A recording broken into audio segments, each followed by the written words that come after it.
السلام علیکم ورحمۃ اللہ وبرکاتہ۔ حضرات گرامی، اللہ رب العزت کے فضل و کرم سے سورہ طٰہٰ مکمل ہوئی اور اب سورۃ الانبیاء شروع ہونے جا رہی ہے۔ سورۃ الانبیاء یہ قرآن پاک کی 21ویں سورہ ہے اور اس کا زمان نزول بھی جیسا کہ تفسیر خازن وغیرہ میں مذکور ہے کہ یہ مکے کے درمیانی وقت میں نازل ہوئی ہے، یعنی جس وقت نبی کریم صلی اللہ علیہ وسلم نے اپنی دعوت پیش فرمائی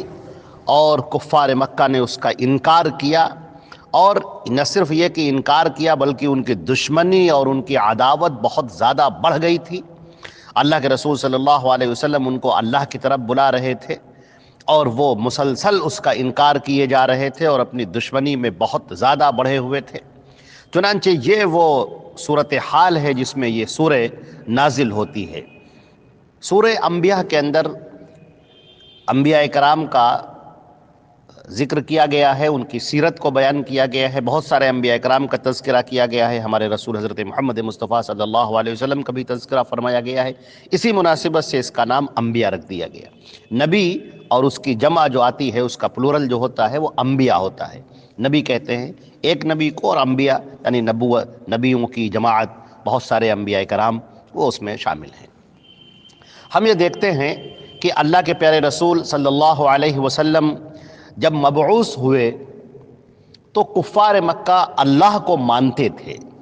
قرآن پاک نے اس کا تذکرہ بھی کیا ہے، لَئِن سَأَلْتَهُمْ مَنْ خَلَقَ السَّمَاوَاتِ وَالْأَرْضَ لَيَقُولُنَّ اللَّهُ، اگر آپ ان سے پوچھیں کہ ان آسمان اور زمین کی یہ پیدائش کس نے کی ہے، کس نے ان کو تخلیق کیا ہے، تو یہ کہیں گے کہ اللہ نے کیا ہے۔ اللہ کا ماننا ان کے ہاں پایا جاتا تھا، اللہ کو وہ سپریم ہستی، سب سے بڑی ہستی تصور کرتے تھے، مانتے تھے۔ اللہ کے لیے نماز بھی پڑھتے تھے، عبادت بھی کرتے تھے، روزہ بھی رکھتے تھے، طواف بھی کرتے تھے۔ اور یہی معاملہ یہودیوں کا بھی ہے کہ وہ بھی اللہ کو مانتے تھے، ان کا نام انہوں نے یہوہ رکھ رکھا تھا۔ اسی طریقے سے عیسائیوں کا معاملہ یہ ہے کہ وہ بھی اللہ کے قائل ہیں، اور بھی جو ہمارے ہندوستان کے اندر ہندو دھرم ہے اس کے اندر بھی ایشور کا، ایک ایشور کا تصور پایا جاتا ہے۔ تو اس طریقے سے ہم دیکھتے ہیں کہ جو بھی آسمانی مذاہب کے ماننے والے لوگ ہیں وہ ایک اللہ کے، ایک ایشور یا ایک ہستی کے قائل ہیں، اور کفار مکہ تو لفظ اللہ کے ساتھ قائل تھے، لیکن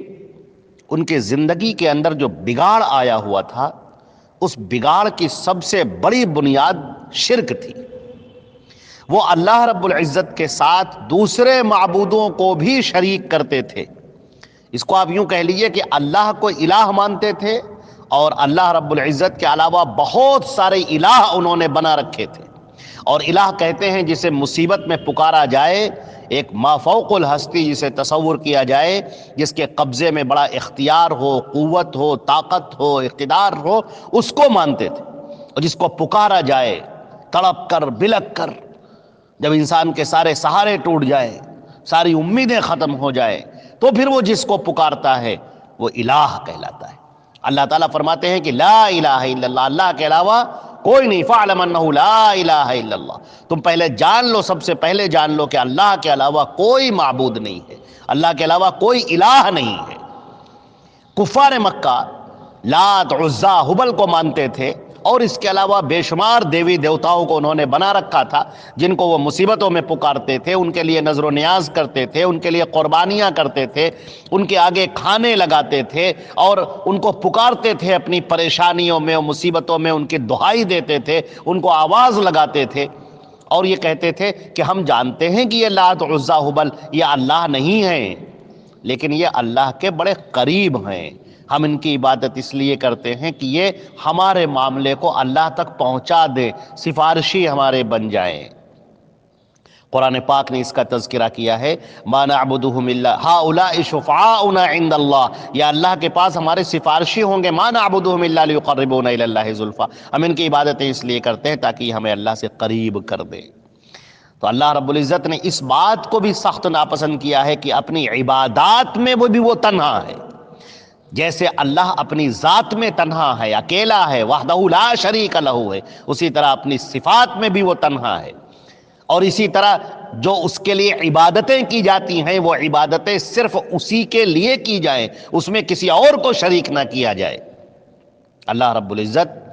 وحدہ لا شریک لہ، لا شریک لہ، اس کا کوئی بھی شریک نہیں۔ لیکن عیسائی حضرت عیسیٰ علیہ الصلاۃ والسلام کو اور مریم کو اور اسی طرح روح القدس کو، وہ اس کو خدائی میں شریک کرتے تھے۔ اسی طرح جو یہودی تھے وہ حضرت موسیٰ علیہ الصلاۃ والسلام کو شریک الوہیت کیے ہوئے تھے۔ اللہ رب العزت نے ان سب کا رد فرمایا ہے۔ اس سورہ انبیاء کے اندر ان سب کا تذکرہ آئے گا۔ نبی کی حیثیت کیا ہے، حضرت موسیٰ کون تھے، حضرت عیسیٰ کون تھے، محمد رسول اللہ صلی اللہ علیہ وسلم کون ہیں، ان کے بارے میں جو تذکرہ کیا گیا ہے، ان کے بارے میں بیان کیا گیا ہے کہ وہ مرتبہ الوہیت پر فائز نہیں ہیں۔ الہ صرف ایک ہے، اللہ جل جلالہ جل شانہ، وہی سب سے بڑی طاقت ہے۔ اس کے علاوہ اگر تم کسی اور کو کے لیے ندا لگاتے ہو، آواز لگاتے ہو، پکارتے ہو، اپنی پریشانیوں میں، مصیبتوں میں سجدے کرتے ہو، نظر و نیاز ان کے لیے کرتے ہو، ان کے لیے قربانیاں کرتے ہو، ان کو راضی کرنے کے لیے، ان کو خوش کرنے کے لیے ان کے آگے کھانے لگاتے ہو یا قربانی کرتے ہو یا ان کے لیے نظر کرتے ہو، یہ سب شرک ہے اور اللہ اس شرک کو پسند نہیں کرتا۔ دنیا کا سب سے بڑا گناہ شرک کرنا ہے، الاشراک باللہ اکبر الکبائر۔ پوچھا گیا سب سے بڑا گناہ کون ہے اللہ کے رسول؟ آپ نے فرمایا کہ اللہ کے ساتھ میں شرک کرنا۔ تو نبی کریم صلی اللہ علیہ وسلم نے جب یہ دعوت پیش کی لوگوں کے سامنے اور کہا کہ تمہارا معبود صرف ایک اللہ ہے، تم سجدہ اسی کو کرو، عبادت اسی کی کرو، مصیبت میں اسی کو پکارو، وہی تمہاری فریاد کو سننے والا ہے اور تمہاری داد رسی کرنے والا ہے، تمہاری مشکل کشائی کرنے والا ہے، تمہارے اوپر جو پریشانیاں آ گئی ہیں ان کو دور کرنے والا ہے، اور اس کے علاوہ کوئی دور نہیں کر سکتا۔ کسی کے اندر یہ طاقت، کسی کے اندر یہ قوت نہیں ہے کہ وہ ان کو دور کر سکے۔ اس پوری دنیا کو اللہ چلاتا ہے، الحی القیوم، وہ زندہ ہے اور پوری کائنات کے نظام کو چلا رہا ہے۔ یدبر الامر، تمام معاملات کی وہ خود تدبیر کرتا ہے۔ ینزل الامر، اور تمام احکامات کو وہ خود نازل کرتا ہے۔ الا لہ الخلق والامر، سن لو اسی کا کام ہے یہ پیدا کرنا اور اسی کا کام ہے اس پوری دنیا کو چلانا۔ چنانچہ اللہ رب العزت کی اس وحدانیت کو جب اللہ کے پیارے رسول صلی اللہ علیہ وسلم نے بیان کیا تو کفار مکہ برانگیختہ ہو گئے اور انہوں نے کہا کہ کیا بات کرتے ہو تم، ہمارے باپ داداؤں سے ہم یہ کرتے چلے آ رہے ہیں، یہ لات، یہ عزا، یہ ہبل، یہ منات اور یہ خانہ کعبہ کے اندر رکھے ہوئے 360 بت، یہ ہماری فریاد کو پوری کرتے ہیں، پریشانیوں کو یہ دور کرتے ہیں، ہم ان کو پکارتے ہیں مصیبتوں میں، ہم ان کے لیے نظر و نیاز کرتے ہیں، اور یہ ہمارے باپ داداؤں سے چلتا ہوا چلا آ رہا ہے اور ہم اس کو ہرگز چھوڑنے والے نہیں ہیں۔ اور صرف یہی نہیں کہ انہوں نے صرف انکار کیا، بلکہ آگے بڑھ کر انہوں نے دشمنی کا وہ مظاہرہ کیا ہے کہ اللہ کی پناہ، انسان کا جگر شق ہو جائے ایسے واقعات کو سن کر، جس طرح انہوں نے مظالم کے پہاڑ توڑے ہیں صحابہ کرام پر، اور خود اللہ کے نبی صلی اللہ علیہ وسلم کے ساتھ آپ کے راستے میں کانٹے بچھا دیے، آپ کے اوپر کوڑا پھینکا، آپ پر کرکٹ ڈالا، اونٹنی کا اوجھ آپ کے اوپر ڈالا، آپ کو لوگوں نے مل کر مارا، پھر آپ کا بائیکاٹ کیا کہ آپ سے کوئی خرید اور فروخت نہ کرے، کوئی بات نہ کرے، تنہا اکیلا چھوڑ دیا جائے۔ اور آپ کے ساتھ بھی، اور آپ کے ساتھ جو ایمان لانے والے صحابہ کرام تھے ان کے ساتھ بھی یہ سلوک کیا گیا، لیکن اللہ کے نبی صلی اللہ علیہ وسلم ڈٹے رہے اور اس توحید کی دعوت کو پیش کرتے رہے، اللہ رب العزت کے پیغام کو اس کے بندوں تک پہنچاتے رہے،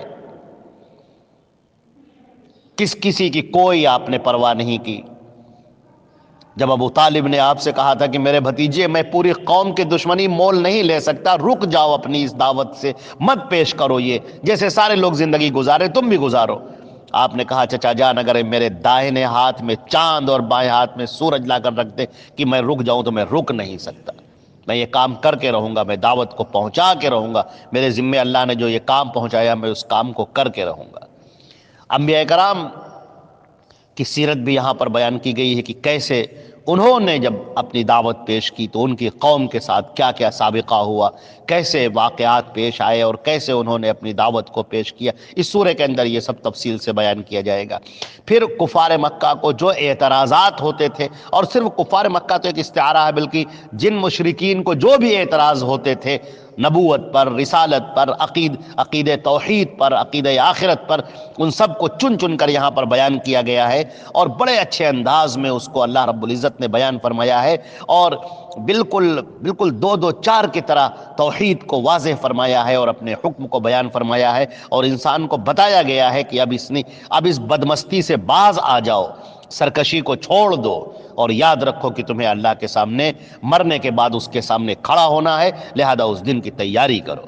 تو یہ سورہ انبیاء کا یہ مضمون ہے انشاءاللہ، اب تفصیل کے ساتھ میں آتا جائے گا، ایک ایک آیت یا دو آیت کی انشاءاللہ تفسیر بیان کی جائے گی۔ ہماری آپ تمام حضرات سے گزارش ہے کہ آپ خود بھی سنیے، اپنے بچوں کو سنائیے، اپنے گھر میں سنائیے، دوست احباب کو سنائیے، تاکہ تمام کے تمام لوگ قرآن پاک سے، اللہ کے پیارے رسول صلی اللہ علیہ وسلم کی سیرت مبارکہ سے اور آپ کی پیاری پیاری احادیث صحیحہ سے لوگ جڑ جائیں اور صحیح طور پر اللہ کے پیغام کو سمجھیں اور اپنی زندگی کو خوشگوار بنائیں، جو ہماری زندگی کے لیے بھی فائدہ مند ہو اور مرنے کے بعد آنے والی زندگی کے لیے بھی سود مند ہو۔